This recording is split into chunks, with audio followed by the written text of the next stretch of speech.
प्रकृति ने कुछ नियतताएं अपनी सीमाएं दी हैं, लेकिन कुछ अधिकार हमें भी दिए हैं कि तुम अपनी खुद की जिंदगी अपने अनुसार जी सको।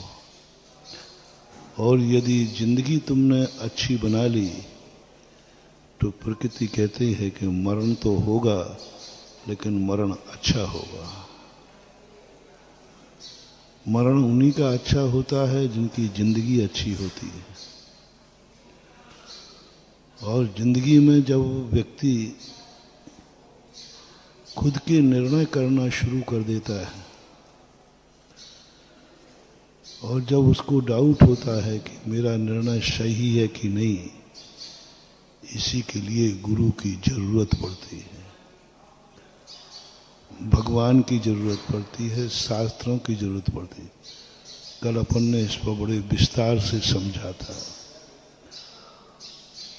गुरु इसलिए नहीं होते हैं कि वो तुम्हारी जिंदगी बदल दें। गुरु इसलिए होते हैं कि जिंदगी कैसे बदली जाती है हुनर सिखा देंगे। लोगों ने एक बहुत बड़ा भ्रम पाल रखा है, उसके कारण सारी दुनिया तुम्हें ठग रही है। तुम्हारी आदत बन गई है कि कोई मेरे संकट को टाल देवे, कोई मेरी जिंदगी इच्छानुसार जीने के लिए वैसी हमारी जिंदगी बना दे। और भगवान से भी सबसे हैं, तो लोगों ने ठगना शुरू कर दिया और कहा आओ हम तुम्हारे संकट मोचक हैं, क्योंकि तुम्हारे लिए चाहिए कि मेरा संकट कैसे दूर हो, और संकट कभी दूर होता नहीं महानुभाव। यथार्थ सत्य मानना, संकट कभी दूर होता नहीं, ये ध्रुव सत्य है। दुनिया में कोई भी व्यक्ति ऐसा नहीं है जो दूसरे का संकट दूर कर सके, वो भगवान भी क्यों न हो। पहला अपना निर्णय कर लो। संकट आया है, कोई हमें संकट दे नहीं सकता। पूज्यपाद स्वामी अभी 22 परिसरों की चर्चा करते हुए उन्होंने खुलासा किया, कोई भी संकट आया है, कोई दूसरा संकट दे ही नहीं सकता। सब अपना किया हुआ पूर्व कर्म का उदय है। और हमारा किस्मत भी संकट नहीं दे सकती। हमने कोई ऐसी गलती की है जिस कारण कर्म हमें दुख देता है, कोई नहीं दे सकता। पहला निर्णय, कोई हमें सुखी दुखी नहीं कर सकता है। आवाज नहीं करना, महिलाएं वहां नहीं बैठो, पुजारी लोग आएंगे वहां पर।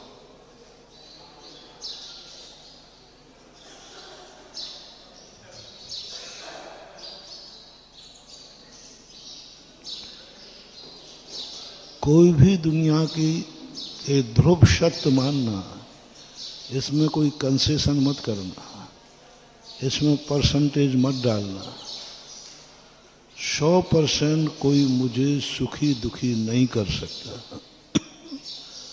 100% कोई मेरी जिंदगी को संकट में नहीं डाल सकता। जब कोई संकट में नहीं डाल सकता तो कोई दुनिया की ताकत संकट दूर नहीं कर सकता। और यही तुम्हारी आदत के कारण से सारी दुनिया तुम्हें ठग रही है। कहीं संकट मोचन का बोर्ड लगा देते हैं, कहीं इच्छा पूर्ति का बोर्ड लगा देते हैं।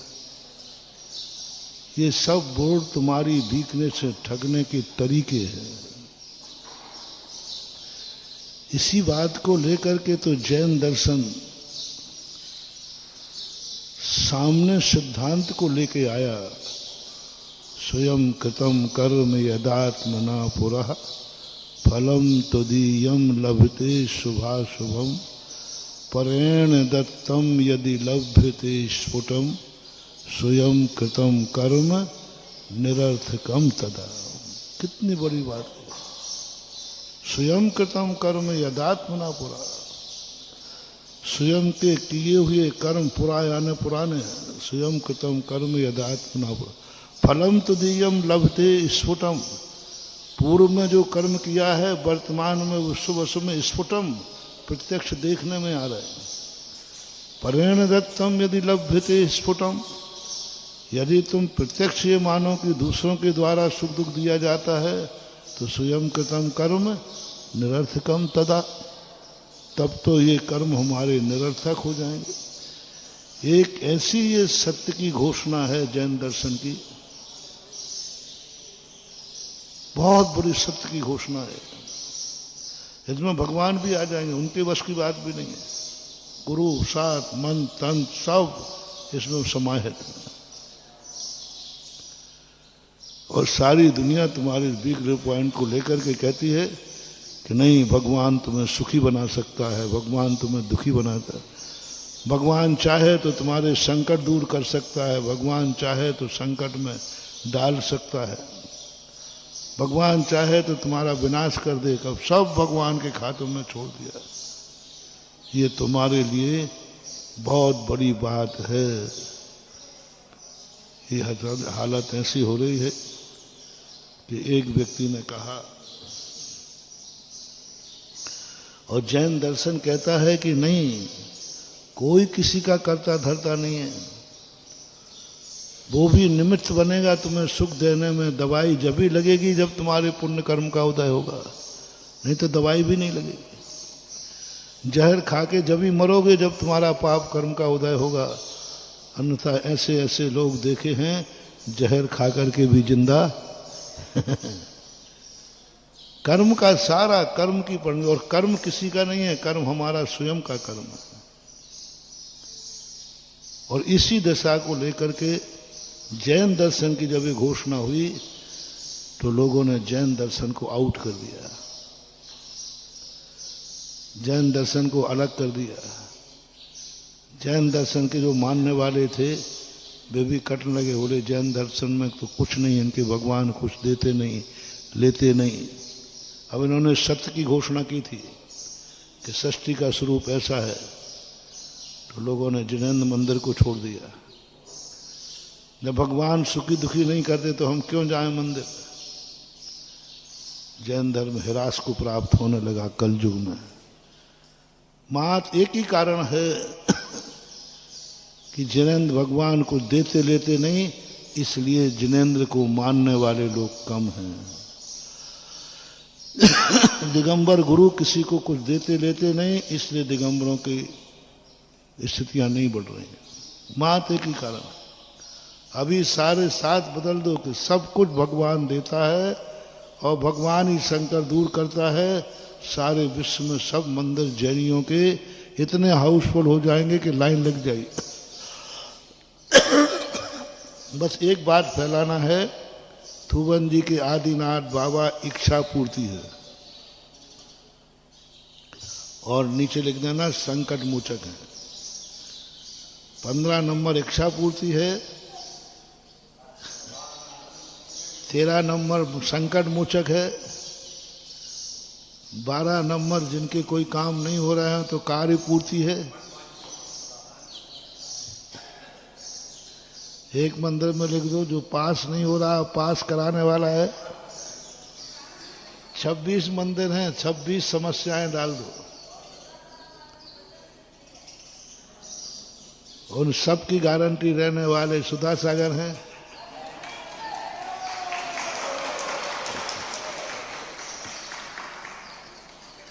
फिर देखो मजा आ जाएगा। नमोकार मंत्र की माला के लिए इकट्ठा कर दिया एक महाराज ने। रात के 12 बजे नमोकार मंत्र से पीछे लगाएंगे।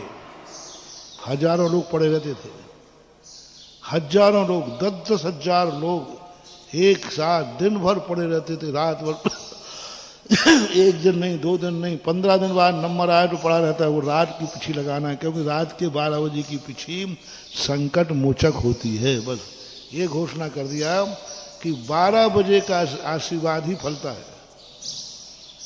12 बजे का आशीर्वाद लोगे तो बहुत फलेगा। और बस लोगों को बस बन गया तो पड़े हैं 12 बजे। कब 12 बजे? अब जब नंबर आए तब ठीक है, लेकिन 12 बजे पीछे लगे तो पीछे पड़ गए।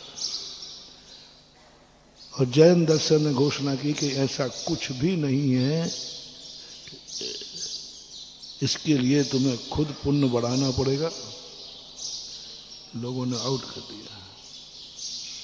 एक बहुत अच्छा एक जोक है, जोक क्या सही मान लो ना।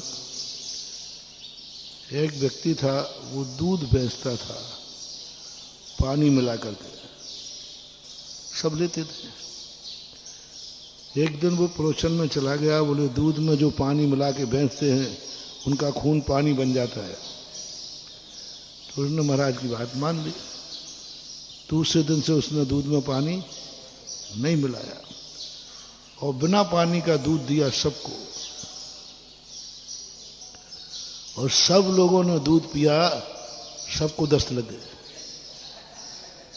सबको, क्योंकि निखाले दूध पचाना कोई हंसी करे, अभी तक पानी वाला पीते आए। सबको दस्त लग गए। पूरे मोहल्ले ने दूसरे दिन पकड़ा, पहले ये बता तूने दूध में कल क्या मिलाया था। उसने कहा साहब अभी तक तो मिलाते ही थे। बोले आज तक तेरे दूध से कभी दस्त नहीं लगे, कुछ तो तूने किया है। कल से तेरा दूध, पूरे मोहल्ले ने दूध बंद कर दिया। अब वो कहता कि लोग तो कहते थे बाबा जी की बात मानो तो धंधा अच्छा चलता है, यहाँ तो बाबा जी की बात मानने से धंधा चौपट ही हो गया, अब दूध ही नहीं ले रहा कोई। बाजू में एक होटल वाला था, वो सब नाटक देख रहा था। वो देख रहा था कि ये दुनिया जनता है, ये संसार ईमानदारों का नहीं है, ये संसार सत्यवादियों का नहीं है। इस संसार में वही सफल रहता है जो छल कपट मायाचारी सब जानता है। ईमानदारों के लिए संसार है भी नहीं, बात सही भी है। मैंने कहा ना, इस संसार में कोई भी स्थान अच्छे लोगों के लिए रिजर्व नहीं है। कल ही कहा था, अच्छे लोगों के लिए कोई भी स्थान रिजर्व नहीं है, और पापी लोगों के लिए खूब मैदान पड़े हैं। इसलिए संसार कहता है अच्छे लोग तो मैं यहाँ स्थान ही नहीं है, तुम अपना नया संसार बसाओ। अब क्या संसार के बाहर कुछ है नहीं। तो उसने कहा भाई यहाँ क्या बात, ऐसी ऐसी बात है भाई, मैं प्रतिदिन पानी मिला के देता था तो ये सब लेते थे। आज मैंने गुरुजी की बात मान के निखालस पानी दूध दिया। बोले कोई बात नहीं, ऐसा कर तुम, अब क्या दिक्कत है? बोले अब दूध नहीं बिकेगा तो बाल बच्चे कैसे पढ़ेंगे? बोले आप जो इनको दूध दे रहे हो ना, उसी रेट में सारा दूध हम ले लेंगे इकट्ठा, सारा मुझे दे जाओ। और होटल वाले ने ले लिया। अब होटल वाला कहता है कि तुम भोंदुए ईमानदार बन रहे हो। उसने पानी मिलाया और वो लगा दिया, गारंटी दूध से दस्त नहीं लगेगा, क्योंकि दस्त जिससे लगता था वो तो उसने मिक्सचर मिला दिया ना पानी का, और सबने दूध लिया तो सही में लगे। बोले होटल वाला सही है, ये सही है। वो होटल वाले को देता, होटल वाला बराबर पैसे में मिलता, पानी का पैसा वो कमा लेता है। 1 किलो का 1.25 किलो हो गया ना, ये स्थिति है। ये दुनिया ऐसे चलती है, ये दुनिया होटल वाले से चलेगी, ये दुनिया होटल वाले से चलेगी। बोर्ड लगाना पड़ेगा कि हमारे दूध से दस्त नहीं लगेगा।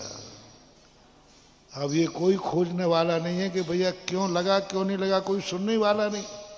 सबने कहा भाई सुनो तो सही। बोले क्या सुनना है, दस्त लगाया है। और एक कह रहा हो तो है, कल तो पूरा मोहल्ला। बोले साहब हमें भी लगे थे, हमें भी लगे थे। और जब जहाँ सब हो जाए वहाँ कौन सुनने वाला है? जैन धर्म की हालत इसी ग्वाले के समान हुई। जैन धर्म की हालत इसी ग्वाले के समान हुई कि दुनिया में जब जैन दर्शन ने घोषणा की कि कोई किसी का करता धरता नहीं है, कोई किसी का किन्हू न करे न धरे को, षड द्रव्य मयी न हरे को, कोई करता धरता नहीं है।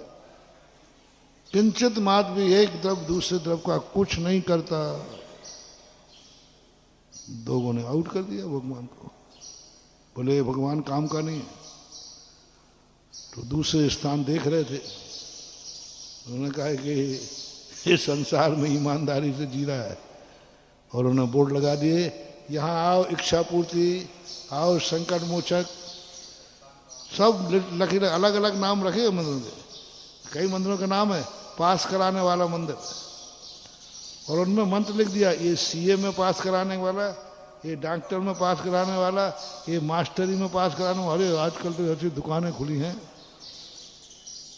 जैसे आपके यहाँ दुकान में माल होता ना, ये माल ये माल, आजकल बहुत जोशाचार्य, बहुत पंडित रोजी रोटी चला रहे हैं। अच्छा सीए का चाहिए तो सीए का मंत्र ये है, इसमें थोड़ा सा ज्यादा चढ़ोतरी चलेगी। लेकिन साहब मैं तो मेडिकल, अरे मेडिकल वाले की चढ़ोतरी लगेगी, मेडिकल का मंत्र ये पकड़ो, उसमें ये 2 अक्षर निकाल दिए, 2 अक्षर जोड़ दिए। घूम रही है दुनिया, पागल हो रही है दुनिया, ठगी जा रही है दुनिया, ठगी जा रही दुनिया। ये सब ऐसे ही कर रहे हैं। जैसे तो कोई हमारे यहाँ आज 1 तोला सोना रखे तो कल दूना हो जाएगा, वो कल दूना दे देगा, तुम्हें लोभ आएगा, साहब दूना हो गया, ऐसा करते आज दूना रखने तो चौगना हो जाएगा। और तुमने सोचा कि प्रतिदिन रखने की अपेक्षा आज पूरे रख देते, उसी दिन रात में क्या हो गया, बस दुकान उठ गई। ये हो रहा है सर, सारी दुनिया में व्यापार धंधा धर्म के नाम पर वो करने वाला बुरा नहीं है, वो तो बहुत चाणक्य है। वो होटल वाला बुरा नहीं है, वो तो मूर्खों से का, मूर्ख तो तुम हो जो ये निरीक्षण नहीं किया कि हम अभी तक पानी वाला दूध पीते थे। दुनिया ठग रही, ठगने वाले को मैं कभी बुरा नहीं कहता। ठगने वाला तो अच्छा है, बुद्धिमान है। मूर्ख तो वो है जिसको लोगों ने ठग लिया। चोर को हम नहीं रोक सकते हैं, हम अपनी वस्तु को सुरक्षित कर सकते हैं। ठगने वाले का दिमाग बदलने की अपेक्षा अपन स्वयं ज्ञानी बन जाए तो कोई हमें ठग ही। जैन दर्शन ये कहता है, तुम चोरों के चक्कर में मत पड़ो, चोर कब सुधरेंगे, तुम अपनी सुरक्षा करो। तुम मत समझो कि तुम्हारे लिए दुश्मन कब हमारा ये दुश्मन शांत होगा, कुछ नहीं, अपनी सुरक्षा करो। मेरे अशुभ कर्म के उदय शुभ कब होंगे, कुछ नहीं होना, अपनी सुरक्षा करो।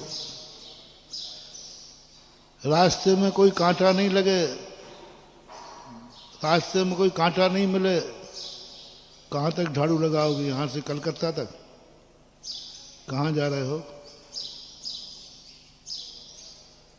शिखर जी जा रहे थे, अब पूरे रास्ते पे साहब झाड़ू लगवाओ, कांटा नहीं लगना चाहिए, मुझे जल्दी जाना है। जैन दर्शन कहते कहां तक झाड़ू लगाओगे, इधर झाड़ू लगाई वो पीछे ही सिंह आगा उड़ के कहीं काटा तो। कांटा हटाने के लिए प्रयास मत करो, बस तुम थोड़ा सावधानी से देखकर चलो तो कांटों के ऊपर से भी निकल जाओगे तो कुछ नहीं होगा। ये है जैन दर्शन। दुनिया कह रही कांटे झड़वा दो, महाराज के पास एक मंत्र है, वो फूंकना सब कांटे साफ हो जाएंगे। ये ठगी का है। जैन दर्शन कहता है कांटे मत हटाओ, कांटे तो कल भी थे, आज भी हो और कल भी, बस तुम सावधान हो जाओ, देख के चलो, देख के चलो,